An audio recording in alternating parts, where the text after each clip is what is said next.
अस्सलाम वालेकुम, कैसे हैं आप सब। मैं हूं आपका दोस्त Sharif Khalid and welcome back to another video.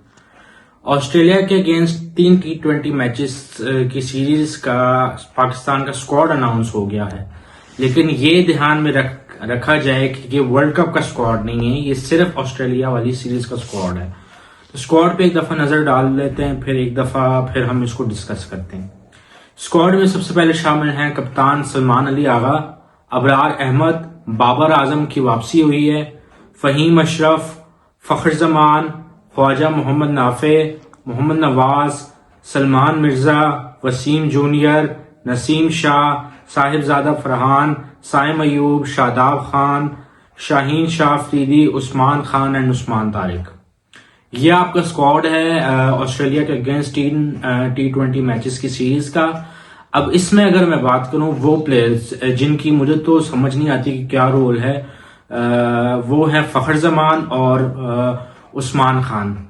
फखर जमान की अब जिस तरह से वो इम्पैक्ट प्लेयर उनको एक हाइप बनाया जाता है, वो ओडीआई में ठीक है, लेकिन T20 में हमने उनको उस तरह से परफॉर्मेंसेस देते हुए देखा नहीं है।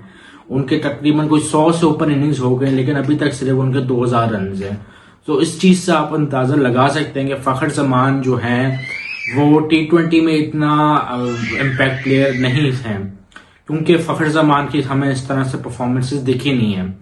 अगर अगली मैं बात करूं उस्मान खान की, तो उस्मान खान अगेन कोई परफॉर्मेंस नहीं है जब से वो टीम में आए हैं। अगर हम साउथ अफ्रीका वाली सीरीज की बात करें, अगर हम न्यूजीलैंड वाली सीरीज की बात करें, अगर हम ऑस्ट्रेलिया वाली सीरीज की बात करें, अगर हम वर्ल्ड कप की बात करें, जो भी 2024 का T20 वर्ल्ड कप गुजरा था, तो टोटल फ्लॉप रहे हैं उस्मान खान।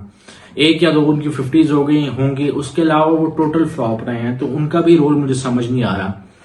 अब तीसरा एक और प्लेयर है साइम अयूब। साइम अयूब कहने को तो जी अच्छा स्टार्ट देता है, ऊपर से रन्स करता है, ये सब है, लेकिन अगर मैं बात करूं तो साइम अयूब का T20 में इंटरनेशनल में जो स्ट्राइक रेट है वो 132 का है, और अभिषेक शर्मा इंडिया के जो ओपनर है उनका 189 का स्ट्राइक रेट है T20 में। और अभिषेक शर्मा ने कोई 32 इनिंग्स खेली हैं, और 32 इनिंग्स में कोई 1156 रन बनाए हैं। इसी तरह से अगर मैं बात करूं साइम अयूब की, तो 56 या 58 इनिंग्स खेली हैं और 1109 रन बनाए हैं। तो इन दोनों को अगर हम कंपैरिजन करें तो बहुत अच्छे से नजर आता है कि कौन कितना वैल्यूएबल है अपनी टीम के लिए।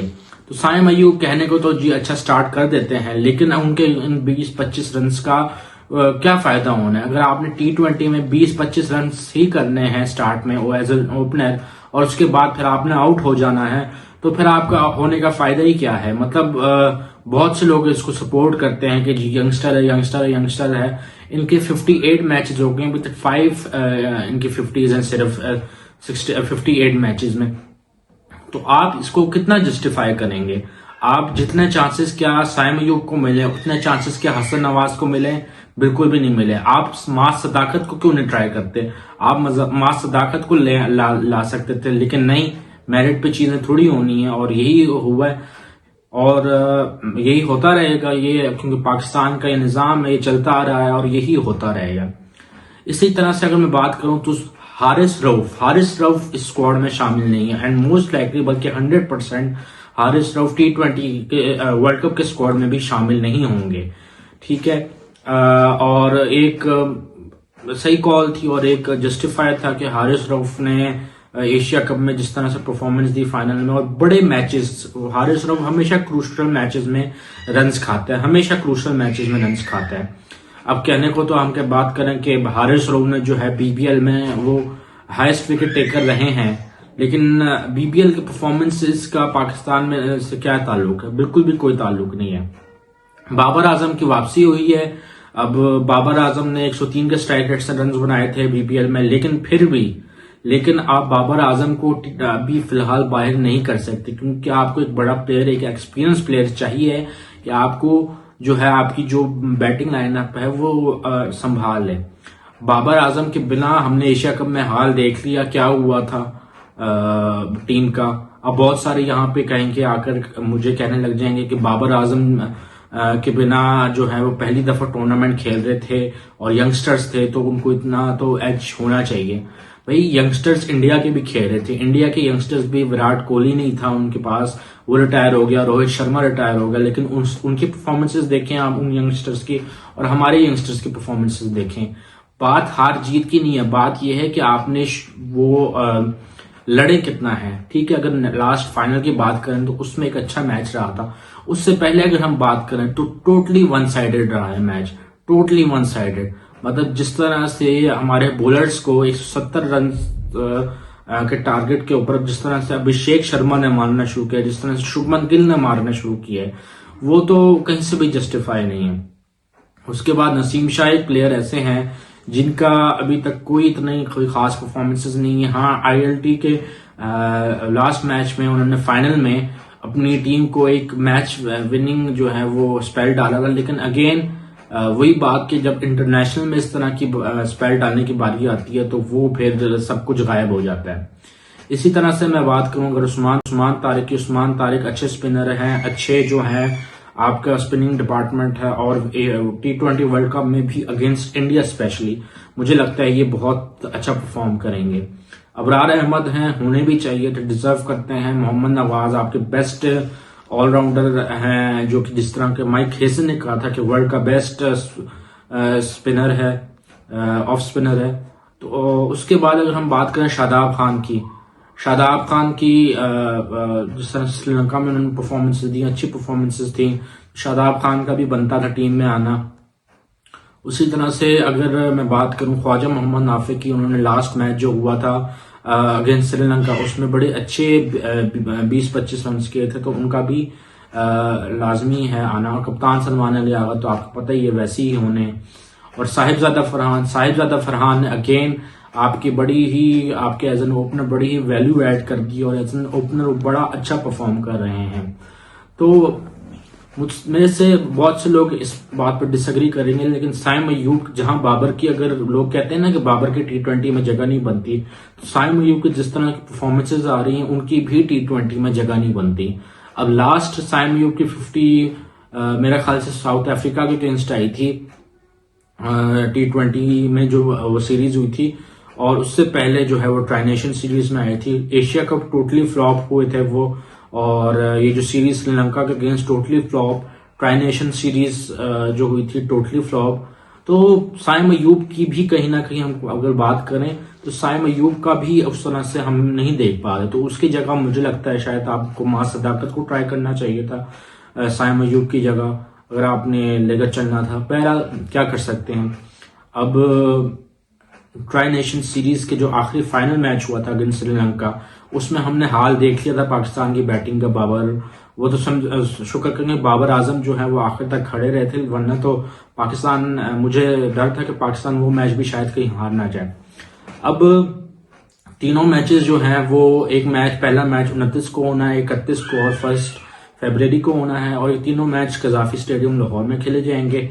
और जिस ऑस्ट्रेलियन के साइड के अगेंस्ट खेले जाएंगे वो ऑस्ट्रेलियन साइड भी बड़ी स्ट्रांग ऑस्ट्रेलियन साइड है। मिचेल मार्श हैं, उसमें कप्तान है उनके, ट्रेविस हेड भी हैं, मार्कस स्टोइनिस भी हैं। तो ये एक बहुत बड़ी आपकी जो है टफ सीरीज होने वाली, और इसी सीरीज से भी पता चलेगा, पिछली सीरीज से भी पता चलना था कि वर्ल्ड कप की कितनी तैयारी है, और इस सीरीज से भी पता चलेगा कि दोनों टीमों की वर्ल्ड कप की कितनी तैयारी है। शाहीन शाह अफरीदी इंजरी से वापस आ रहे हैं, और अब देखना यह है कि वो इंजरी के बाद किस तरह का परफॉर्म करते हैं, और पाकिस्तान का जो प्लेइंग 11 है वो कैसी होगी, या नसीम शाह, शाहीन शाह अफरीदी और सलमान मिर्जा खेलेंगे, या सलमान मिर्जा, वसीम जूनियर और शाहीन शाह अफरीदी खेलेंगे। तो ये बड़ा एक सोचने वाली बात है, और प्लेइंग 11 को सही तरह से एडजस्ट करना पड़ेगा। शादाब खान, मोहम्मद नवाज, ये तो मुझे लग रहा है लाजमी खेलेंगे। ख्वाजा मोहम्मद नाफे भी प्लेइंग 11 में होंगे। बाबर आजम, या ख्वाजा मोहम्मद नाफे को आप रखेंगे या बाबर आजम को रखेंगे, मेरे ख्याल से मोस्ट लाइकली बाबर आजम ही होंगे, क्योंकि बाबर आजम को आप बाहर नहीं कर सकते। ठीक है, अगर BBL में उनकी परफॉर्मेंसेज नहीं है, लेकिन स्टिल वो आपके नंबर 1 प्लेयर हैं। आप ये फैक्ट नहीं हटा सकते कि बाबर आजम जो है पाकिस्तान का सबसे बड़ा सुपरस्टार नहीं है, आप ये नहीं कह सकते बिल्कुल भी। तो मैं अगर कहूं कि पाकिस्तान का जो ये स्क्वाड है, इसमें गलतियां जो मैंने कही हैं, जो प्लेयर्स मेरा ना ख्याल से नहीं होने चाहिए थे T20 की टीम में, वो आपके होने चाहिए थे। फ़खर जमान नहीं होना चाहिए था, साइम अयूब नहीं होना चाहिए था, और ये उस्मान खान नहीं होना चाहिए था। इसकी जगह अगर आप मां सदाकत को ट्राई करते, इसकी जगह अगर आप हसन नवाज को ले आते, इसकी जगह अगर आपके पास बहुत सारे प्लेयर्स हैं, ऐसे आप रुहेल नज़ीर हैं आपके पास बहुत सारे ऐसे टैलेंट प्लेयर्स हैं, लेकिन वही बात है कि आपने जो है वो लाना नहीं। आप हसीबुल्ला खान को भी ला सकते थे। हसीबुल्ला खान को एक मैच खिलाया, उसने 0 बनाया, पर उसको पता नहीं वो कहाँ चला गया। बहरहाल देखते हैं क्या होता है सीरीज में। मेरा तो ख्याल है कि ये जो 3 प्लेयर्स के मैंने नाम लिए हैं, इनको बिल्कुल भी नहीं होना चाहिए था टीम में, लेकिन अनफॉर्चुनेटली ये हैं टीम में। कोई परफॉर्मेंसेस नहीं है, लेकिन देखते हैं क्या करते हैं ये फिर इस सीरीज में। इसी के साथ साथ अगर हम बात करें वर्ल्ड कप के स्क्वाड की, तो वर्ल्ड कप का स्क्वाड भी मोस्ट लाइकली यही ऑलमोस्ट होगा।